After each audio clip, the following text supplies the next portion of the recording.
नाजरीन, इस वक्त वादी पंजशेर से बहुत बड़ी खबर सामने आई है और वो ये है कि अहमद मसूद ने बाकायदा तौर पर सरेंडर का ऐलान कर दिया है। जी हां, जब मौत उनके सामने आ खड़ी थी, जब तालिबान बिल्कुल फतह के करीब थे और थोड़ा सा इलाका बाकी रह गया था, तो अहमद मसूद ने अब फतह सरेंडर का ऐलान कर दिया है और ये अपना पैगाम जारी किया है जिसमें कहा है कि मैं तालिबान के सामने हथियार डालता हूं और इसके साथ साथ शर्त भी रखी है कि अगर तालिबान इसको कबूल करें, यानी वो भी हथियार डाल दें, या दूसरे लफ्जों में आप कह दें कि वो मेरे सर की गारंटी दे दें या मेरी जिंदगी की गारंटी दे दें, तो फिर हम जो है वो हथियार डाल रहे हैं। इस वक्त क्या मामलात वादी पंजशेर में हुए हैं और तालिबान कहां तक पहुंच चुके थे, ये सारी तफसीलात जो हैं वो आपके सामने रखता हूं। पहले आपको वादी पंजशेर का बता दूं कि तालिबान कहां कहां पहुंच चुके थे, कितना इलाका उनके कब्जे में था, और विद सोर्स जो है और तस्वीरी सबूतों के साथ आपको बताता हूं। 6 जिला पर तालिबान का नाजरीन मुकम्मल कंट्रोल हो चुका था। सिर्फ जो बजारक का इलाका है वो रह गया था, जो कि दारुल हुकूमत है वादी पंजशेर का, और उसमें भी तालिबान एंटर हो चुके थे और उसमें जो गवर्नर का ऑफिस है वो तालिबान के कंट्रोल में आ चुका है और तालिबान जो है तमाम अतराफ से बजारक में दारुल हुकूमत में दाखिल हो चुके हैं।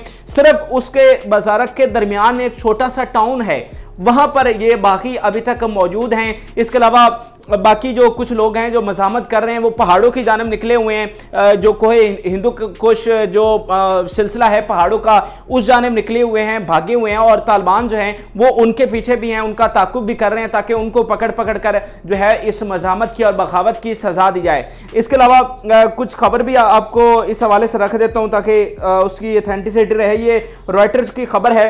तालिबान से they have entered capital of hold out Afghan reason.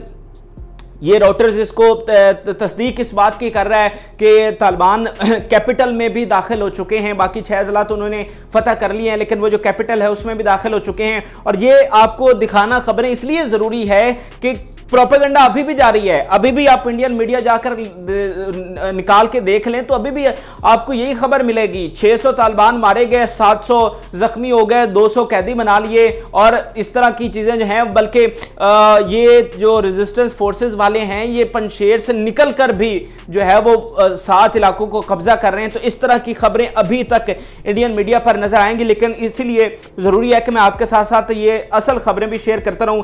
इसके अलावा पहले मैंने कुछ तस्वीरें आपको दिखाई थी, जो शुतल का जिला था वो दिखाया था, वहां पर मुजाहिदीन पहुंच चुके हैं। जो मरकजी गेट था उसके बारे में दिखाया था। अब मैं आपको एक और तस्वीर दिखाना चाहता हूं। ये अनाबा है जो जिला है इसका पंजशेर का, उस ये तस्वीर देख लें, मुजाहिदीन वहां पर पहुंचे हुए हैं। तो ये तस्वीरी सबूत अपने जो हमारे सोर्सेज हैं उन्होंने हमें भेजे हैं कि ये आप दिखा दें दुनिया को कि मुजाहिदीन जो हैं वो हकीकतन वहां तक पहुंच चुके हैं। और ये जो प्रोपेगेंडा है इसको जो है वो इस पर कोई यकीन ना करे जो इंडियन मीडिया और साले ग्रुप अभी तक कर रहा था। अब सरेंडर की खबर इसके बाद मैं आपको देता हूं। पहले मैं आपको ये बड़ी अहम चीज दिखाना चाहता हूं कि ये अहमद मसूद अभी से 3 घंटे पहले क्या कर रहा था, किस तरह की बातें कर रहा था। अब ये देखें जनाब, अहमद मसूद साहब कहते हैं today hundreds of Taliban fighters in Panjshir surrendered to the resistance forces and were welcomed by their commander Hamid Saifi.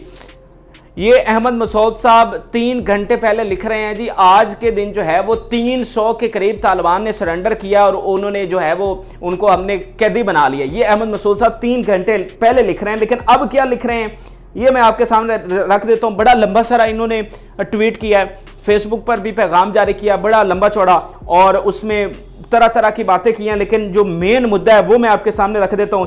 The national resistance front agrees to solve the current problems and to stop the war and continue the process of negotiations and hopes that the Taliban will take practical steps to this demand of the honorable scholars.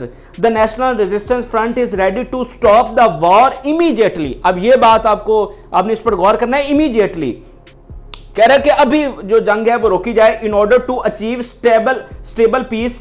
If the Taliban group ends its military attacks and movements in Panjshir and Andrab and hopes that it will end the war with scholars and reformers in a large gathering all inclusively.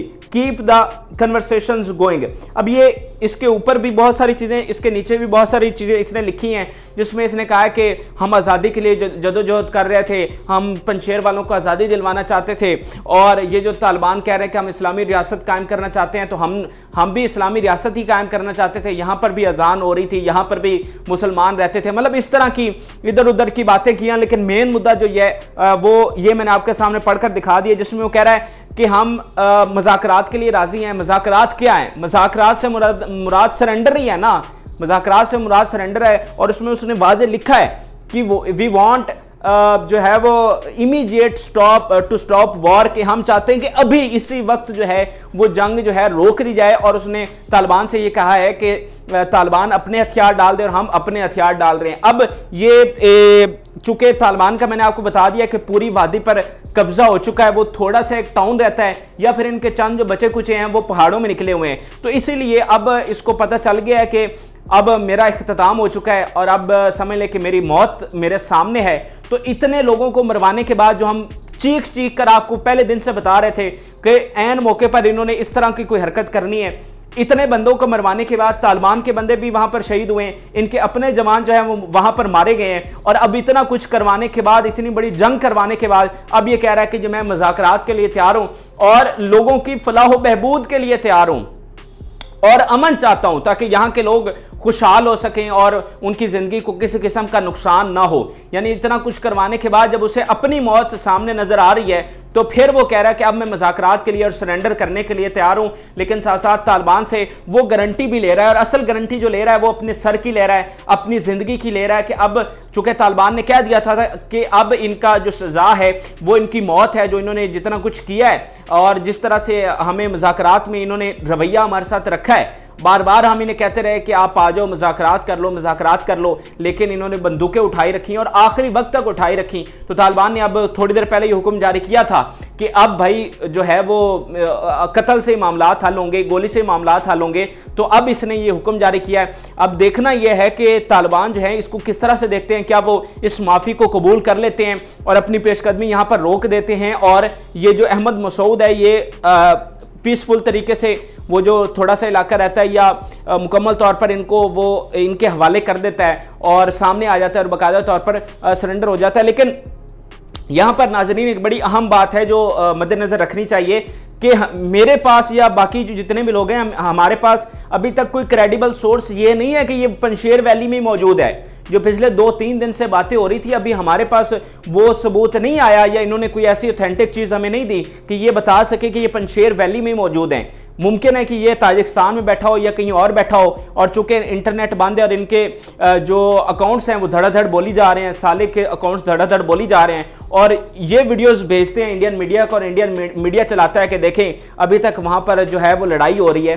तो अभी तक हमारे पास ये सबूत तो नहीं है, ना ये कंफर्म कर सके ये पंजशेर वैली में मौजूद है। इनका वर्जन ये है कि ये वैली में मौजूद हैं, लेकिन तालिबान के ज़राए ये क्लेम कर रहे हैं कि ये वहाँ पर मौजूद नहीं है और वहाँ से ये ताजिकिस्तान फरार हो चुके हैं। टाइम्स ऑफ इंडिया ने भी इसका दावा किया है। लेकिन बहरहाल उस चीज़ को साइड पर रखते हुए अब बात यहाँ तक आ पहुंची है कि वो अपने सर की गारंटी ले रहा है, अपनी ज़िंदगी की गारंटी ले रहा है, और तालिबान को कह रहा है कि आप अगर इस चीज़ की मुझे ज़मानत दे दें तो फिर हम इसको ख़त्म करने के लिए तैयार हैं, सरेंडर के लिए तैयार हैं। लेकिन अब बात उस नहज पर पहुंच चुकी थी कि अब ये सरेंडर ना भी करते तो अगले 2-4 घंटों में इनका कला कमा हो जाना था। वो छोटा सा टाउन नाजरीन रह गया है जहां पर इनके बाकी अभी जमा है। कैपिटल में भी दाखिल हो चुके हैं, 6 अजला पर भी कब्जा कर लिया, थोड़ा सा इलाका रह गया था। समझ लें कि अगर ये ना आता पैगाम तो 2-3 घंटों में वो भी फतह हो जाना था। लेकिन अब देखते हैं कि तालिबान की लीडरशिप क्या करती है, क्या वो इन्हें माफ़ कर देती है या फिर जो उन्होंने ऐलान किया था उसी के ज़रिए वो इनको कत्ल करेगी या मौत के ज़रिए इनकी मामला हल होगा। लेकिन हम भाई यही अपील करेंगे, तालिबान को भी यही कहेंगे कि आप अगर वो सरेंडर अब कर रहा है तो आप उसकी माफ़ी को कबूल करें। जो हो चुका वो हो चुका, अब वो वापस तो नहीं आ सकता। जो कुछ इन्होंने किया है तो आप भी इन्हें माफ़ कर दें, या फिर दूसरे तरीके से कोई ट्रायल करें या जिस तरह भी करें, लेकिन खून रेजी जो हो रही है वहां पर वो रोक दी जाए, जंग बंदी वहां पर हो जाए और किसी किस्म का और अब खून वहां पर ना बहे। जब आप इतनी तारीखी फतह मना रहे हो और तारीखी जश्न का ऐलान कर रहे हो तो फिर अब ये जो जंग हो रही है इसको भी रोक देना चाहिए। लेकिन अहम बात नाजरीन यहाँ पर यह है कि ये फिर कोई चालाकी यहाँ पर ना कर जाए, फिर कोई ऐसी दो नंबरी ना कर जाए जैसा शुरू में जंग शुरू होने से पहले इसने कहा था कि मैं तालिबान की हिमायत का ऐलान करता हूं, लेकिन उसके बावजूद इसने इतना कुछ किया। तो अब सिर्फ अहम बात यह है कि तालिबान ये गारंटी इससे लेंगे कि इसके पीछे, इस सरेंडर के पीछे इसकी कोई चाल तो नहीं है। वैसे अब चालें चलने का इसका वक्त तो खत्म हो चुका है, अब इसके पास बचा कुछ नहीं है।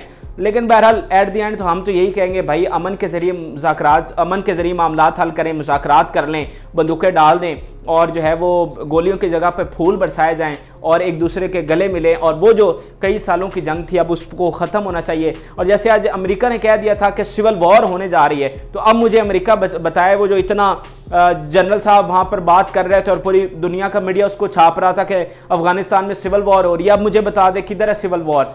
तो शायद आपकी नीयत ये थी कि आप सिविल वॉर करवाना चाहते थे, लेकिन अब तालिबान आपको मौका नहीं देंगे कि आप अफगानिस्तान की धरती पर मजीद खून बहाएं और मजीद अफगानियों का जो है आप उनको अपने मकासद के लिए इस्तेमाल करें। दूसरी जानिब नाजरीन, अभी जो कि पंजशेर का मामला अगर तालिबान की लीडरशिप इसको कबूल कर लेती है तो कल समझ लें कि बहुत इसका इम्कान है कि कल हुकूमत का ऐलान हो जाएगा। आपको एक बड़ी खबर यह भी दे दूं कि कल रात ये जो गुजरी है उसमें जनरल फैज हमीद ने गुलबदीन हिकमत यार के साथ भी मुलाकात की है, जिसको ज़्यादा पब्लिक नहीं किया गया। और इसकी वजह यह है कि चूंकि इंक्लूसिव गवर्नमेंट बनाना चाह रहा है, तमाम लोग यही मुतालबा कर रहे हैं, पाकिस्तान का भी यही मुतालबा है, तो शायद इसीलिए कोशिशें हो रही हैं। इसीलिए तालिबान ने जनरल फैज हमीद को इन्वाइट किया है कि वो जो बाकी लोग हैं उनको भी हुकूमत में शामिल किया जाए और एक कसीर और बुनियाद हुकूमत जो है वो बने। तो कल उम्मीद है कि आज अगर ये लीडरशिप कबूल कर लेती है तो कल फिर हम इस्लामी रियासत, वो रियासत जिसके लिए 20 साल कुर्बानियाँ दी गई और कई जवाने जो हैं उन्होंने अपना खून दिया। आपको बताऊं कि स्टैट्स जो जारी हुए हैं ऑफिशियल, इराक और अफगानिस्तान की वॉर में अमेरिकियों ने 10 लाख बंदा मारा है, 10 लाख बंदा। तो इतनी कुर्बानियां जो हैं वो दी गई हैं। तो अब अमन की उम्मीद करते हैं, जो ही कोई बड़ी अपडेट आएगी आपके साथ शेयर करूंगा। आपकी इस वीडियो के मुतालिक क्या राय है, इस अहमद मसूद के सरेंडर को आप किस तरह से देखते हैं, हमारे साथ जरूर शेयर करें। इजाज़त दीजिए, अल्लाह हाफ़िज़।